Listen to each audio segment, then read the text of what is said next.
Social మీడియాలా అసలు నిజం అంగి ప్యాంట్ వేసుకునే లోపల పుకార్లు పుణ్యానికి ఊరంతా షికారు చేసి వస్తాయి.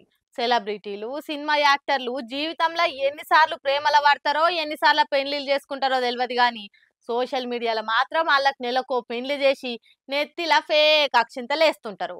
నిన్నయాల గట్ల సమంత రెండో పెళ్లి బాధ్యత కూడా మీరేసుకొని ఇగో సంబంధం కూడా చూసిరా అప్పుడే.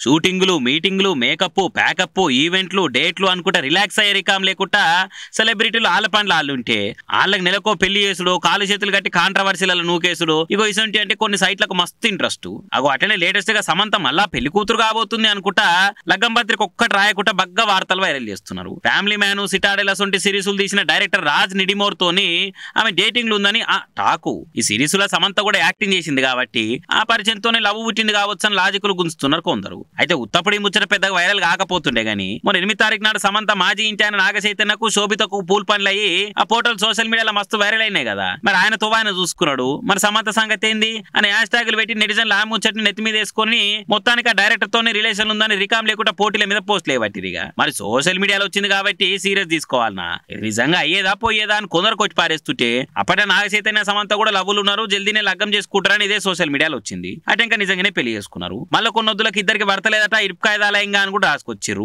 అది కూడా అయింది.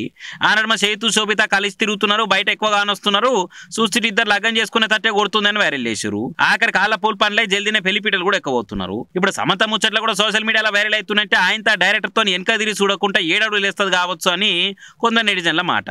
మరి చూడాలి ఆఖరికి ఏమవుతుందో ఏం కథనో.